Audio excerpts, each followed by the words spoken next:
You have questions? We have answers. Welcome to the Therapist Question Box with your host, Miss Lindsay Schiss. Welcome back to another episode of the Therapist Question Box, where we are not afraid of your toughest questions. So ask away. Today I have with me Kathy Kinghorn, who is partner and LCSW therapist extraordinaire, all the things. So Kathy, thanks for being with us this morning. Great to be here. How are you feeling? You ready for Christmas? I think so. Thank goodness for gift cards. Right? I'll be honest. I actually thought that's like my least favorite question to be asked, because I'm thinking, no, I have like 4 more days. Why would anyone be ready? There's still days ahead. And then I went ahead and asked you. So there we go. Do what I got to do, starting out strong. So I'm glad. So gift cards are your friends. Yes, for sure. I love it. That's awesome. Well, good. This morning we are going to talk about a question that actually Kathy brought up to me. That was a question that she found in one of her sessions had been coming up with some couples. And we wanted to bring it up because we felt like it was a question that a lot of people might have. So I will go ahead and launch into it, and we'll go ahead and start. So the question is, I can't seem to have a meaningful conversation with my partner. When I try, they either shut down or get amped up, and I get defensive. We always end up going in circles. What can we do to communicate better? Again, I think this is something that is not uncommon. Would you agree? Absolutely. It comes up so often in therapy and just in life, right? We think, how did that go so south? I legitimately was just asking a question, is, what we on our side of the fence feels like. Yes, exactly. So let's talk about it first. Like, why are these conversations hard? Why do we avoid these conversations? Well, I think, Lindsay, is couples, think about it. If a healthy couple relationship was kind of Olympic level in the relationship scheme of things, I guess, couples haven't trained for the Olympics often, frequently before they get married. Ever. Yes. And so all of a sudden they're in a situation, it's like, boom, ready for the gold. Here we go. So what I would say is the number one reason that these kind of conversations are challenging is couples don't have enough information from meaningless conversations. Like, let's start, if you're gonna train for the Olympics and you're gonna be in the 100-yard dash, well, let's start with taking a light jog. That's where most couples are. Let's jog a little bit together and see what comes up. Oh, I don't even have the right shoes. I don't even know, is this the way you do it? I know nothing here. So when I say that, I mean, like, how do you show up in meaningless conversations?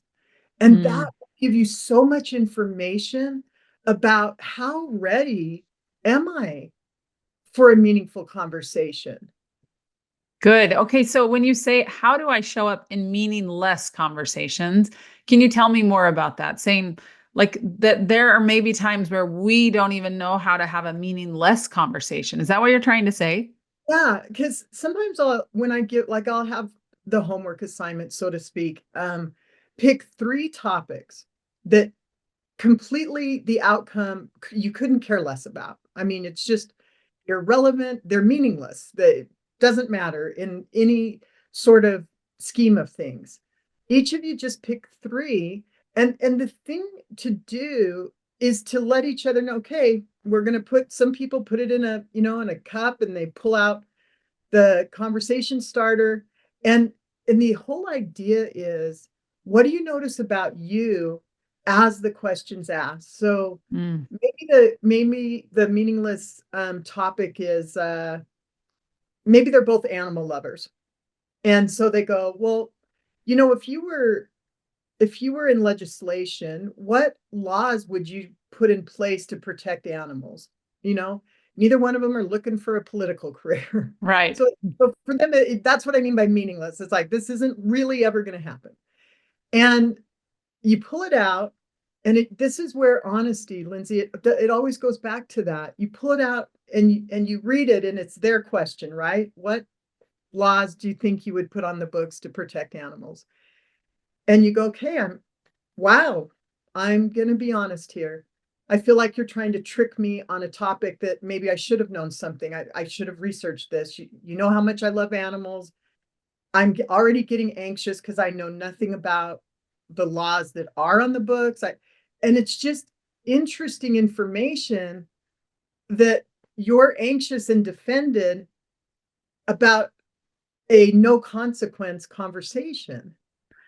So interesting. And also, wouldn't you imagine that maybe that person that feels anxious and defended, I mean, it would make me ask the question, well, why? Why? Is that because there's been conversations in the past where I have felt like I've been blindsided or I've been trying to be tricked or whatever, was the answer to that? Like, maybe I feel like you're trying to do something here. In evidence of maybe some fear, some lack of safety in the relationship. So even if it's a meaningless conversation, we can still have those same feelings come up because, gosh, I felt this in the past and here we go. This feels all of a sudden scary again. So I'm defensive. Yeah. And what it does is it helps both partners see, like, hopefully the other partner would just be grateful for that person's honesty. Like, wow, that's got to be hard. I mean, that's really hard if you felt like I was trying to trick you, or that's a tough place to be anxious that you didn't know an answer. And that could bring up a lot of interesting questions about maybe that was from childhood. I was just in my men's group and talking about how they had to they felt like they had to do everything right. We hear that a lot with our clients in their households growing up. And so that I have to have everything right, or I have to know the answer. And you can really start drawing some kindness towards each other and even empathy when that person's just honestly reporting and being able to own, wow, maybe this isn't about us so much as it is about me. Mm-hmm. And that requires so much vulnerability and the willingness to say, maybe this is about me. I can't point the finger at you, but maybe I can say, maybe this is about me. And knowing or hoping that vulnerability is going to be held with Yeah. safety and that it's not going to be exploited and that it's going to be held gently. Like, as you're saying that it's really hard to be vulnerable in and of itself, but then knowing and trusting that our partner can actually hold that vulnerability and not exploit us for that is another level of trust that I think is also difficult, and maybe again difficult even in the meaningless conversations to actually say what's really going on for us. Yeah, it's so important. You know this, Lindsay, it's safety first with our brain. It's safety first with our brain. So if that was a meaningful conversation, immediately, whatever the content would have been, it's not the content. The Yep. story changes immediately. There, and so it's important to, when you have the whole reason for a meaningless conversation isn't about the topic, it's about the felt experience in it. Yep. And for the other person to be able to say, when you read that question, I could hear in your tone, you shifted, your body language was different. To be honest, I got tense. I thought I did the question wrong, and Kathy just said meaningless, and I really was thinking, so Mm-hmm. you can just see each other in that moment, just in that moment, and the human frailties that we have, and the insecurities that we have, and the desire to come together, but recognizing, maybe we just don't, maybe we just don't have the skills yet. It's a yet thing. We can get these skills, but maybe we don't have all of them yet. But the beauty of these, what I call meaningless conversations, is they can create vulnerability, empathy, and they can create just enough space to go, hey, we're both trying here. And it's Mm. way harder than I ever imagined that it was for you. I thought you were doing this to be mean or to, get back at me or whatever. But now I'm seeing this is real. This is it's hard for you. It's nothing about me, you know? It's a Yes. it's a great way to have a mirror kind of there in a loving way and to see that willingness to try. Yes. The willingness to try. And also, like, it doesn't feel quite as personal then. It doesn't really feel like, oh, okay, it's not all about me. Like the willingness to try. So, you talked about the meaningless conversations. What happens when we try to attempt? So, we try to do the meaningless conversations and we realize, okay, maybe we need some work around meaningless conversations, right? But again, recognizing those meaningful conversations where stakes are high, maybe there's opposing viewpoints, that emotions get involved. Tell us more about then. And what I want to begin with is safety, because you talked about like if we don't have safety, we can't even begin. And I would agree with that. So, how do we create safety when we know there's a high stakes conversation? One way to do it is, again, and I think we're a broken record a little bit on this, Lindsay, but it starts with honesty. Mm, What and the a question could be, when we're having these tough conversations, how what feels safe for you to start before we even start? What feels safe? And what I mean by that is, does sitting across from each other, does sitting side by side, does, literally, like, having a conversation about logistics of it. Like sometimes people, one person goes, well, we don't have any time to talk until it's night. And the other person goes, I'm exhausted. That's the worst time. And I feel like you're just doing it on purpose so I don't get sleep. But the other person's legitimately going, I mm, thought that really was the only time we had to talk. I had no idea that that was even a thing that you felt I was doing to you. So let's shift the time of day. Let's shift the location. Does it feel better if we're, in some way touching, like, knee to knee or holding hands? Or does it feel like you need just a little separation because your system gets anxious real easy? mm. And really dive into the prep work of it. Yeah. And one of the things you said that I think is interesting is the conversation is happening late at night.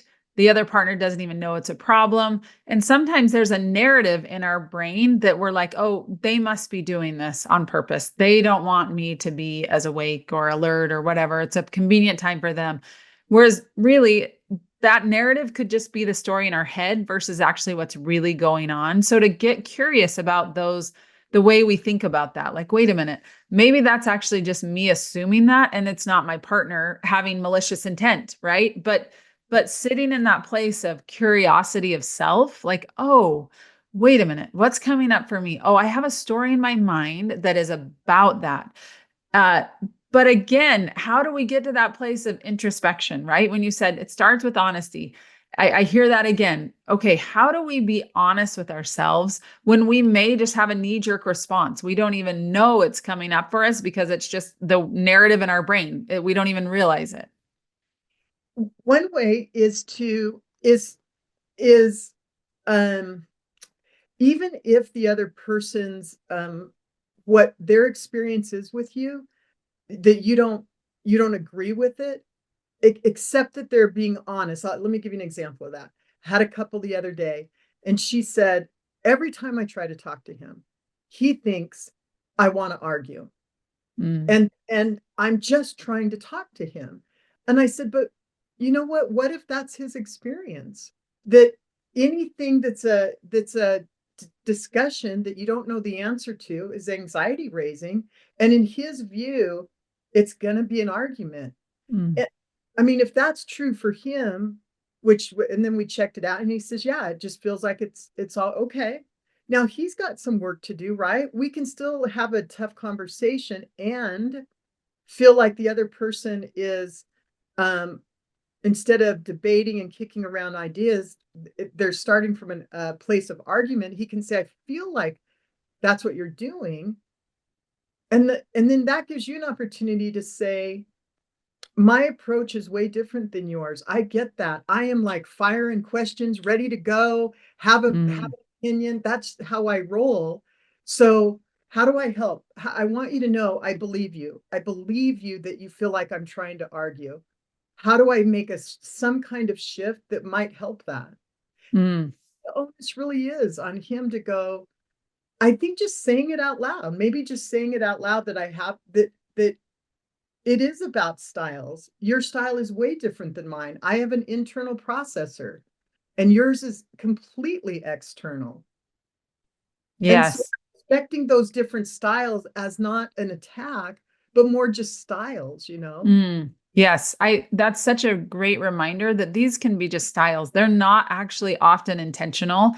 And often in a partnership, both parties want to connect. Both parties want to understand what's going on. But when we can look at it like, okay, maybe it's not intentional, then it maybe puts some of that defensiveness and kind of that guard that we have up, and maybe brings that down a little bit. So tell me this, what are common signs that a couple is moving towards an unproductive cycle, like that they're caught back in their cycle again? Here we go again.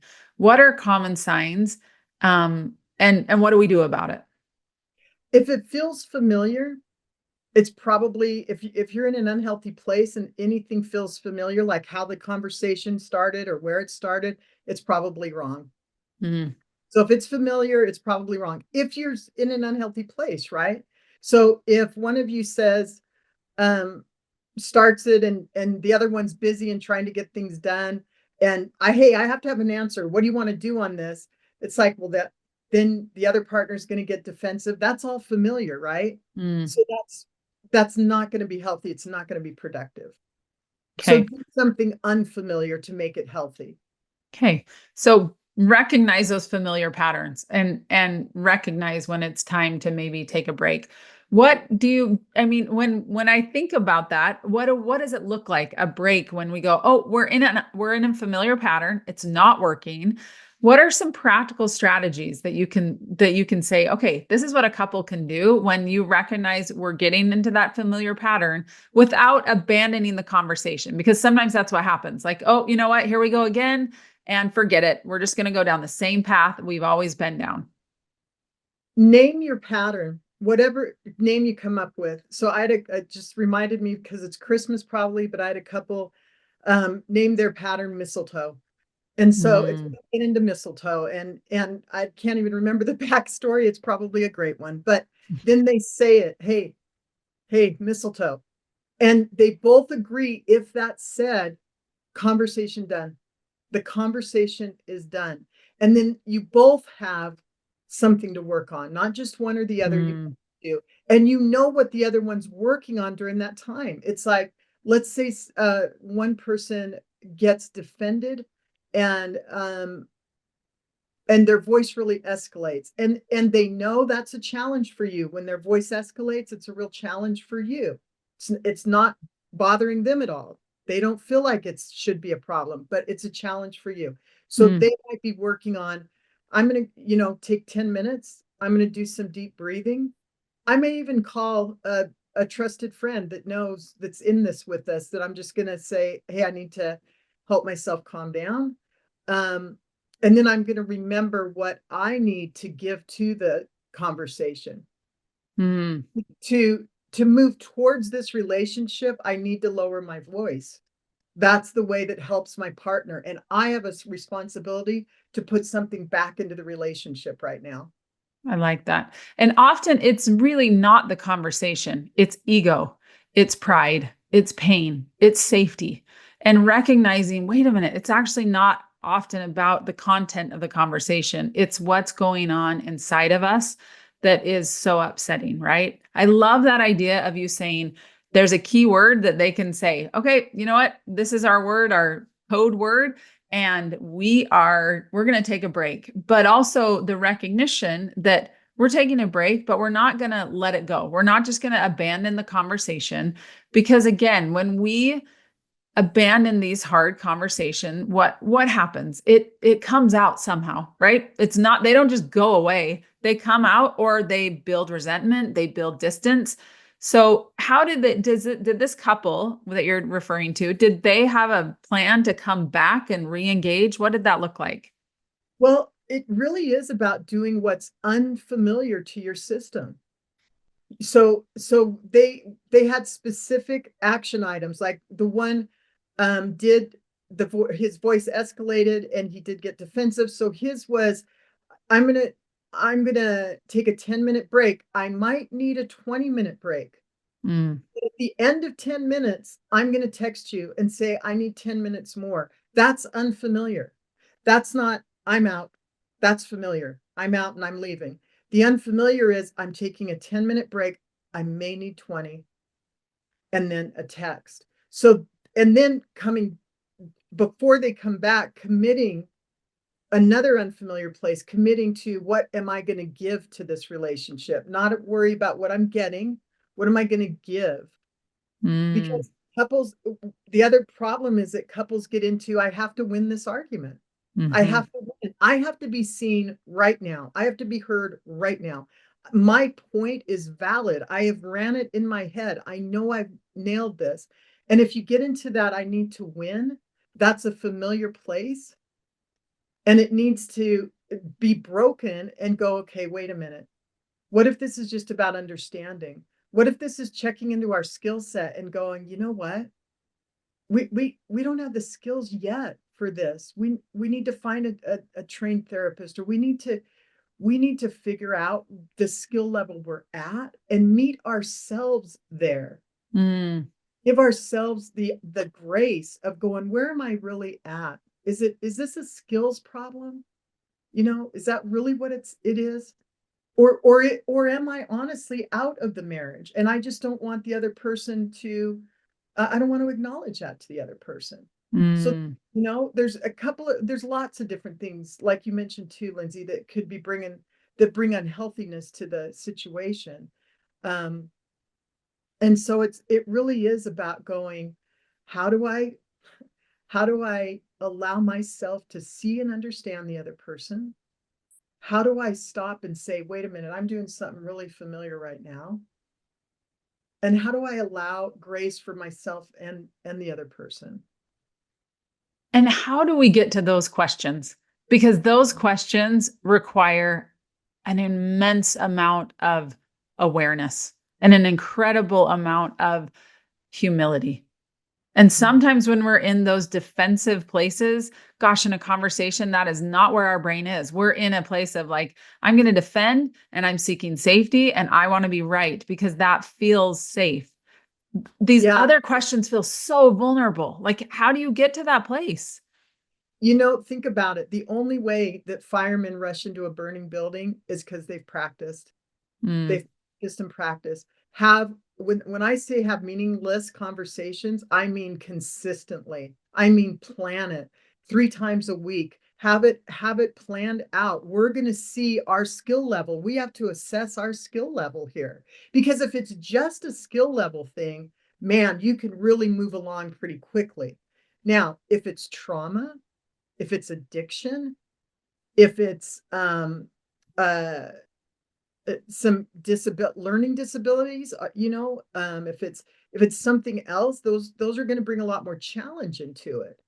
So the meaningless conversations will give you an abundant amount of information about where the two of you are. And then you're self-assessing. To be honest, I think if I would have ate lunch today, took a break, walked around the building, I would have come home in a much better mood.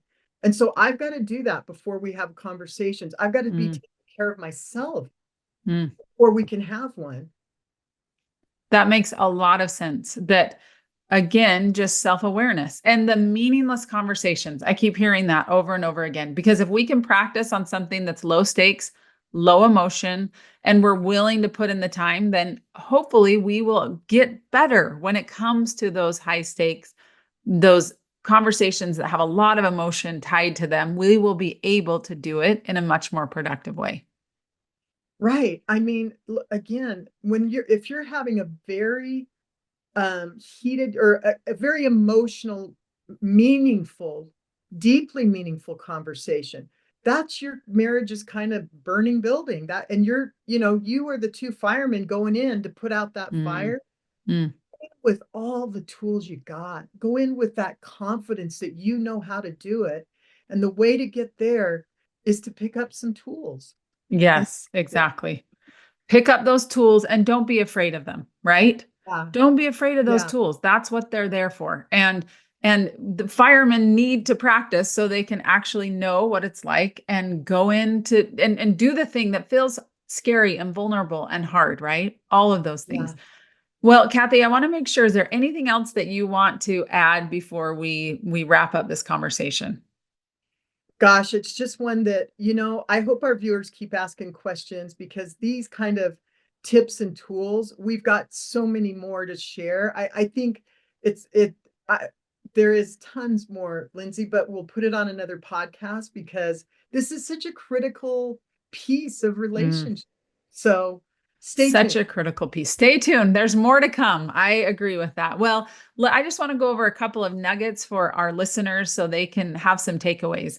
The first one that I thought was so important is that couples need to have meaningless conversations, conversations that are low stakes, and that we're willing to have those conversations with each other, knowing they're meaningless, and that we get curious about ourselves, about the interaction, about what's going on between the two of us when we're having and engaging in those conversations.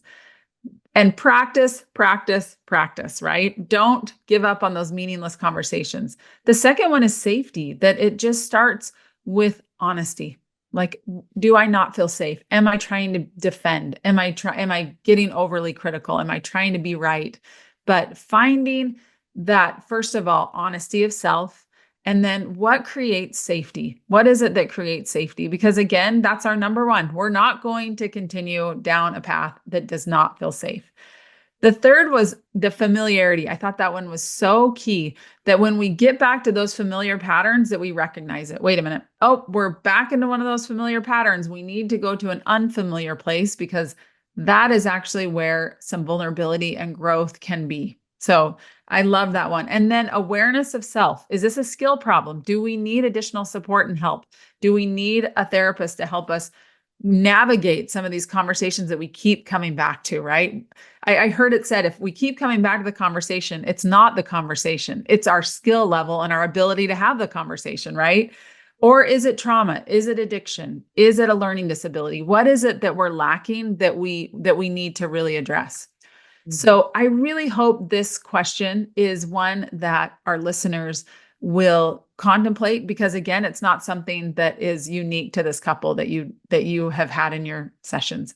This is something that I think every partnership and relationship is going to go through. So I really appreciate your insights, Kathy, and hope this conversation was meaningful for our listeners. And remember, if you have a question, go to our show notes or to the Therapy Utah website and submit. No question is off limits. Thanks so much for joining us. Until next time, take care.